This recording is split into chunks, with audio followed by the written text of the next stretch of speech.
প্রিয় দেশবাসী, আসসালামু আলাইকুম। আমি বাংলাদেশে ইনশাল্লাহ আসবই, অবশ্যই আমি আসব। আপনাদের সবাইকে আমি আহ্বান করব। এখানে কোনো গ্রুপিং না, সবাইকে এক হয়ে কাজ করতে হবে। আজকে আপনাদের এখানে অনেক নেতাকর্মী কারাগারে, তৃণমূল পর্যায় পর্যন্ত নেতারা আজকে জেল খেটেছেন, তাদের কারাগারে রেখে গেছে। ছাত্রলীগের না হলেও প্রায় 25,000-এর মতো নেতা কর্মীকে বন্দী করে তাদের উপর মানবেতর অত্যাচার করছে। তাদেরকে সেলে রাখা হচ্ছে, খেতে দেওয়া হচ্ছে না, বিভিন্নভাবে এমনকি সুপেয় পানি সেটাও দেয় না। তাদের উপর অকথ্য অত্যাচার চলছে। আওয়ামী লীগের নেতাকর্মীর উপর অত্যাচার, অসুস্থ, তাদের চিকিৎসা পর্যন্ত করতে দেয় না। এই অবস্থা থেকে একমাত্র পরিত্রাণের উপায় হলো দলকে সুসংগঠিত করে জনগণকে সাথে নিয়ে প্রতিরোধ গড়ে তোলা। কাজে এখন সময় এসে গেছে। জয় বাংলা স্লোগান দিয়েছে বলে শিশুদের উপরে নির্যাতন করে এক ওসি, সেই বড় লেখায় সেখানে যেই অমনি শিশুদের নির্যাতন করে, এই ওসির নামটা চিনে রাখেন। যারা অত্যাচার করছে তাদের প্রত্যেকটা চিনে রাখতে হবে, সকল ছবি সংগ্রহ করে রাখতে হবে। কাজে এদের বিচার আমরা করব। ভাগ্যটা কি হবে একবার চিন্তা করে দেখেন। একটা কাজই তারা পারদর্শিতা দেখিয়েছে, আওয়ামী লীগের নেতাকর্মী গ্রেপ্তার, তাদের উপরে অত্যাচার নির্যাতন। তো এই যে অরাজকতা চরমভাবে দেশে চলছে, আর প্রত্যেকটা আওয়ামী লীগ নেতাকর্মীর বিরুদ্ধে মামলা, আর্থিকভাবে তাদেরকে পঙ্গু করে দিচ্ছে, মামলা দিয়ে হয়রানি করে একটা বিভীষিকাময় অবস্থা সৃষ্টি করেছে। তারা আয়নাঘর খোঁজে। আমি নাকি আয়নাঘরে রেখেছি? আমি কাকে আয়নাঘরে রেখেছি? যাদের গুমের কথা বলে, যাদের গুম করেছি তারা তো নাদুল শুশুস হয়ে বেরিয়ে এসেছে, বেশ খেয়ে দিয়ে মোটা সোটা হয়েই তো এসেছে, নতুন এখন গামছা দিয়ে চোখ বসছে, এটাই তো শুধু। কিন্তু আজকে কি হচ্ছে? প্রকাশ্য দিবালোকে কুপিয়ে কুপিয়ে মানুষ হত্যা করা, হাতে অস্ত্র নিয়ে, লাঠিসোঁটা নিয়ে, সেই প্রধান বিচারপতি থেকে শুরু করে চিফ জাস্টিস থেকে শুরু করে সবাইকে হামলা করে তাদেরকে পদত্যাগ করিয়ে সব জায়গায় দলীয় লোক বসানো। এটা তো জামাতে ইসলামী, তারা এই ব্যাপারে সক্রিয়। প্রত্যেকটা বিশ্ববিদ্যালয় তাদের দখলে। বৈষম্যহীন কোথায় এটা? আজকে বাংলাদেশের জনগণের ভোটের অধিকার ছিনিয়ে নিয়েছে। আওয়ামী লীগ জনগণের ভোটেই বারবার নির্বাচিত হয়েছে। প্রতিষ্ঠা লগ্ন থেকে 13 বার নির্বাচন করেছে, 9 বার নির্বাচিত হয়ে সরকার গঠন করেছে আওয়ামী লীগ।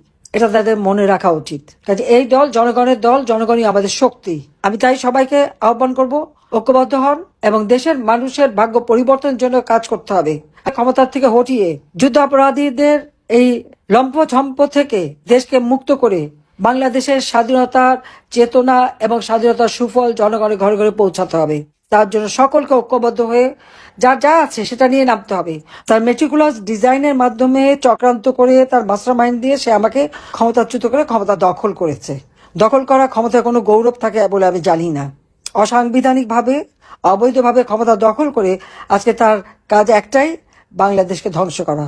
যে বাংলাদেশকে 2008-এ নির্বাচিত হয়ে 2009 সরকার গঠন করে 2024 সালের 5 আগস্ট পর্যন্ত ক্ষমতায় থেকে এই দেশটাকে উন্নয়নশীল দেশের মর্যাদায় উন্নীত করেছিলাম। দারিদ্রের হার 18.7% নামিয়েছিলাম। হত দরিদ্রের হার 5.6% নামিয়েছিলাম। আমেরিকার দারিদ্রের হার কিন্তু 17%, আর বাংলাদেশের দারিদ্রের হার আমরা কমিয়ে 18% এনেছিলাম। বাংলাদেশের প্রত্যেকটা গ্রামকে আমরা শহরে উন্নীত করেছি, প্রতি ঘরে ঘরে বিদ্যুৎ দিয়েছি। মৌলিক যে চাহিদা জাতির পিতার যে সংবিধান দিয়ে গেছে, অন্ন, বস্ত্র, বাসস্থান, চিকিৎসা, শিক্ষার ব্যবস্থা করে এদেশের মানুষকে একটা উন্নত জীবন দিয়েছিলাম, আজকে সব ধ্বংস করে দিয়েছে। আজকে আমার উপর দোষ দেয় যে আমি গণহত্যা চাইছি। কোথায় আমি গণহত্যা করেছি? একটার পর একটা হত্যাকাণ্ড। 7.62 বুলেট কোত্থেকে আসলো? কারা এনেছে? কারা সাপ্লাই দিয়েছে? এখনো হাতে হাতে অস্ত্র একটি সমাজটাকে সম্পূর্ণভাবে ধ্বংস করেছে। আজকে স্কুলে, কলেজে, ইউনিভার্সিটির ছাত্রছাত্রীরা শিক্ষকদের উপরে হামলা করে, শিক্ষকদের গায়ে হাত তোলে, শিক্ষকদের অপমান করে। এদের ভবিষ্যৎটা কি? আজকে কোনো সাংবাদিক কথা বলতে পারবে না, হয় তাকে লাশ হতে হবে, নয় তাকে নির্যাতনের শিকার হতে হবে। কোনো মিডিয়ায় একটা টু শব্দ করতে পারে না। মুখে বলবে আমার সমালোচনা করেন, আমাকে সব বলেন ইত্যাদি দিয়ে। যেই বলবেন, ওই ভালো মানুষের পিছনে যে একটা রাক্ষসী ক্ষুধা রয়ে গেছে, সেটাই বড় কথা। সঙ্গে সঙ্গে দেখবেন লাশ পড়ে আছে। শেখ হাসিনা গণহত্যা করেনি, শেখ হাসিনা মানবতা বিরোধী কোনো কাজ করেনি। মানবতা বিরোধী কাজ করেছে ডক্টর মোহাম্মদ ইউনূস, তার সমন্বয়ক ও তার এই জঙ্গিরা। আমি জঙ্গিদের দমন করে মানুষের মানবাধিকার সংরক্ষিত করেছিলাম। মাঠ পর্যায়ে সংগঠনকে আরো শক্তিশালী করতে হবে, সকল ভেদাভেদ ভুলে যেতে হবে, ঐক্যবদ্ধ হতে হবে, মানুষকে আমরা মুক্তি দিতে পারি। আওয়ামী লীগের মাধ্যমেই বাংলাদেশ তার মাতৃভাষায় কথা বলার অধিকার অর্জন করেছে, স্বাধীনতা অর্জন করেছে, উন্নয়নশীল দেশের মর্যাদা পেয়েছে। এই কথাটা মনে রাখতে হবে, যা আজ পর্যন্ত কেউ দিতে পারে নাই। কাজে এই আওয়ামী লীগকে ধ্বংস করা যাবে না। কিন্তু যতই স্বপ্ন দেখুক, ওটা তার দিবা স্বপ্ন। কোনোদিন সে আওয়ামী লীগকে ধ্বংস করতে পারবে না, কারণ আওয়ামী লীগ বাংলাদেশ স্বাধীনতা এনে দিয়েছে এবং এই আওয়ামী লীগই ক্ষমতা থেকে জাতির পিতা বঙ্গবন্ধু শেখ মুজিবুর রহমানের স্বপ্নের ক্ষুধা দারিদ্র মুক্ত উন্নত স্মার্ট বাংলাদেশ গড়ে তুলবে ইনশাআল্লাহ। কাজে এই আওয়ামী লীগের যারা ধ্বংস করতে চায়, ধ্বংস তাদের জন্য অনিবার্য, কারণ তারা ওই সন্ত্রাসী জঙ্গিদের দিয়ে ক্ষমতা দখল করেছে। কাজে তাদের পায়ের তলায় মাটি নাই। তো তাড়াতাড়ি সম্ভব এই জঙ্গিবাদী ইউনূসকে দ্রুত ক্ষমতা থেকে সরাতে হবে এবং সাধারণ মানুষের জীবনে শান্তি ফিরিয়ে আনতে হবে। মানুষ যেন শান্তিতে ঘুমাতে পারে, নিরাপদে চলতে পারে, ইনশাল্লাহ আমরা সেই ব্যবস্থা করব। আমি আওয়ামী লীগ সহযোগী সংগঠন 14 দলীয় নেতাকর্মী এবং স্বাধীনতা আদর্শে বিশ্বাসী দল মত নির্বিশেষে সকলকে ঐক্যবদ্ধ হয়ে এই সুদখোর ফ্যাসিস্ট বিরুদ্ধে রুখে দাঁড়াবার আহ্বান জানাচ্ছি। আমি যখন জানলাম যে এদের হাতে অস্ত্র, আমি না শুনলে তারা নাকি সশস্ত্র বিপ্লব করবে, তো কার বিরুদ্ধে তারা সশস্ত্র হামলা করবে? আমি আর যাই করি, দেশের মানুষের কল্যাণের জন্য কাজ করেছি। মানুষের লাশ ফেলে ক্ষমতা থাকতে আমি চাইনি। আর ওদিকে ডক্টর ইউনূস লাশের উপর পাড়া দিয়ে ক্ষমতা দখল করতে চেয়েছে। এখানেই হচ্ছে সবচেয়ে বড় কথা। ইউনূসের দোসর কারা? জামাত শিবির, আনসারুল্লাহ বাংলা টিম, হিজবুত তাহরীর সহ বিভিন্ন জঙ্গি সংগঠন, এমনকি লস্করে তৈয়বাও দাবি করেছে ইউনূসকে ক্ষমতা আনতে তারাও সহযোগিতা করেছে। তাহলে বুঝতে পারে জেলখানায় যত সন্ত্রাসী ছিল তাদেরকে সব ছেড়ে দিয়েছে, কারণ এটা পুরস্কার, কারণ এরাই তাকে সাহায্য করেছে ক্ষমতায় আসতে। আওয়ামী লীগ করে শুনলেই তাদের উপরে হামলা করতে হবে, ছাত্রলীগ শুনলে হামলা করতে হবে কেন? কী অপরাধ করেছে? 1949 সালে আওয়ামী লীগ প্রতিষ্ঠা লাভ করেছে, 1948 সালে ছাত্রলীগ। বাংলাদেশের সবকটা অর্জনের পিছনে আওয়ামী লীগ, ছাত্রলীগ। এই স্বাধীনতা অর্জন করেছে আওয়ামী লীগ সংগঠন, বাংলাদেশের মানুষকে জাতির পিতা বঙ্গবন্ধু শেখ মুজিবের নেতৃত্বে সুসংগঠিত করে। আর সেই সংগঠন তারা রাখবে না। একটা গোষ্ঠী বা একটা সংগঠনকে যদি কেউ সম্পূর্ণভাবে খতম করতে চায়, এই যে আওয়ামী লীগের নেতাকর্মী, পুলিশ, সব এক একটা গোষ্ঠী ধরে ধরে হত্যা করছে, সংখ্যালঘু সম্প্রদায়ের উপর হামলা, এই সংখ্যালঘু সম্প্রদায়কে হত্যা করে শেষ করে দেওয়া, এটাই গণহত্যা। আমি শুধু এটুকুই বলবো যে আজকে বাংলাদেশ একেবারেই ভালো অবস্থায় নাই। এই যে অগণিত নেতাকর্মীর উপর যে নির্যাতন করে যাচ্ছে, এর জবাব একদিন ইউনূসকে দিতে হবে।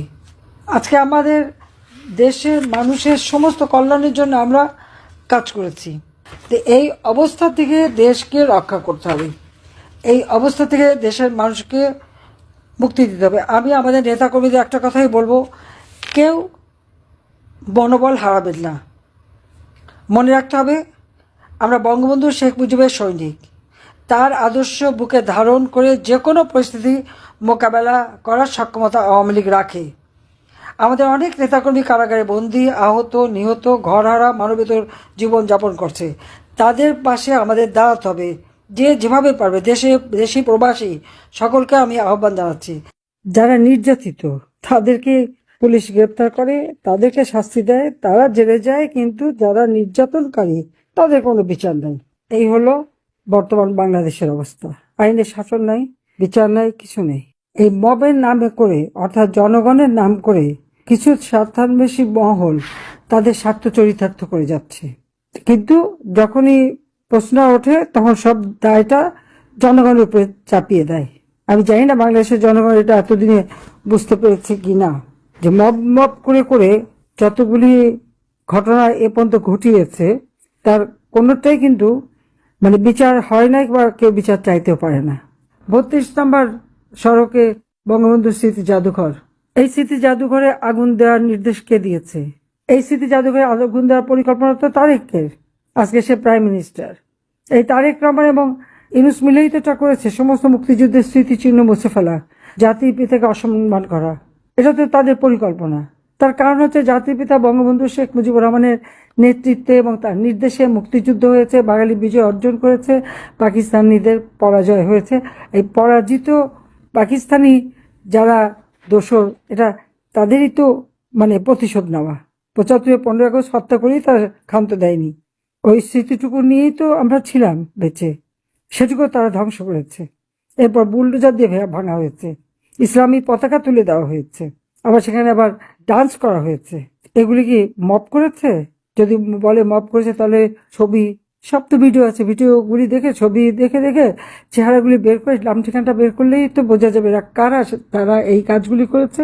ভারতের রোগ নিয়ে মেটিকুলাস ডিজাইন করে মাস্টারমাইন্ড দ্বারা পরিকল্পিত তথা কথিত এই আন্দোলনের সাথে মুক্তিযুদ্ধের তুলনা করা চলে না। সে কথা বলতে যে বলে মুক্তিযুদ্ধের রেফারেন্স এনেছে, কত বড় দুঃসাহস লোকটার। মুক্তিযুদ্ধ নিয়ে কথা বলার সাহস পায়। হ্যাঁ, আমরা জানি মুক্তিযুদ্ধের স্মৃতিচিহ্ন মুছছে, ইতিহাস মুছে ফেলছে, তারপরেও 23 লক্ষ শহীদের রক্ত, 2 লক্ষ মামুনের ইজ্জতের বিনিময়ে পাওয়া স্বাধীনতা, তার সাথে এই যে ভাড়াটে গুন্ডাপান্ডা দিয়ে মানুষ হত্যা করাকে একই সাথে তুলনা করা যায় না। কেন যায় না আমি সেটা বলবো। কারণ আমরা মুক্তিযুদ্ধ করে কি পেয়েছি? মুক্তিযুদ্ধ করে বাঙালিরা জাতি হিসেবে সারা বিশ্বে আলাদা একটা স্বতন্ত্র জাতি হিসেবে স্বীকৃতি পেয়েছে। মুক্তিযুদ্ধ করে একটি স্বাধীন সার্বভৌম রাষ্ট্র পেয়েছে বাংলাদেশ পেয়েছে, এবং এই বাংলাদেশ নামটা জাতির পিতা বঙ্গবন্ধু শেখ মুজিবুর রহমানেরই দেয়া নাম। বিজয় জাতি হিসেবে বিশ্ব দরবারে সম্মান পেয়েছে বাঙালি জাতির উত্থান হয়েছে, প্রতিষ্ঠা লাভ করেছে, স্বতন্ত্র জাতি হিসেবে সম্মানিত হয়েছে। বাংলাদেশ একটি দেশ হিসেবে উন্নয়নশীল দেশের মর্যাদা পেয়েছে। যুদ্ধ বিধ্বস্ত দেশ গড়ে তুলে জাতির পিতা এই বাংলাদেশকে স্বল্পোন্নত দেশে উন্নীত করে গিয়েছিলেন। আজকে সাবেক প্রধান বিচারপতির হাতে হাত করা পড়ায়, আর বিচারপতি যারা এখন বসছেন তারা তার সম্মানটা দেয়নি, তাকে শুরুতে জামিনটাও দেয়নি। কেন দেয়নি? এই হাত করা আরো সাবেক বিচারপতির হাতে যে পড়বে না, এই গ্যারান্টিটা কিভাবে দেবে? তারা কিভাবে দেবে? আজকে হত্যাকারীদের, অগ্নিসংযোগকারী, পুলিশ হত্যাকারী বা তাদেরকে দায় মুক্তি দেওয়া হয়ে গেছে, তাদের কোনো বিচার হবে না। স্বজন হারা বেদনা নিয়ে সারা জীবন কাঁদতে হবে, কারণ আইনের আশ্রয় লাভের যে অধিকার সংবিধান তাদের দিয়েছে, সেই অধিকার থেকে তারা বঞ্চিত। আজকে রিক্সাওয়ালা থেকে শুরু করে সবাইকে গ্রেপ্তার, 32 নম্বরে গেলেই গ্রেপ্তার করা, তার গায়ে হাত তুলে হাতুড়ি দিয়ে ভেঙে উল্লাস করে। কারা এরা? কারা? আমার তো মনে হয় অন্য কোনো প্ল্যানেট থেকে এসেছে। আজকে স্বাধীন বাংলাদেশে তোমরা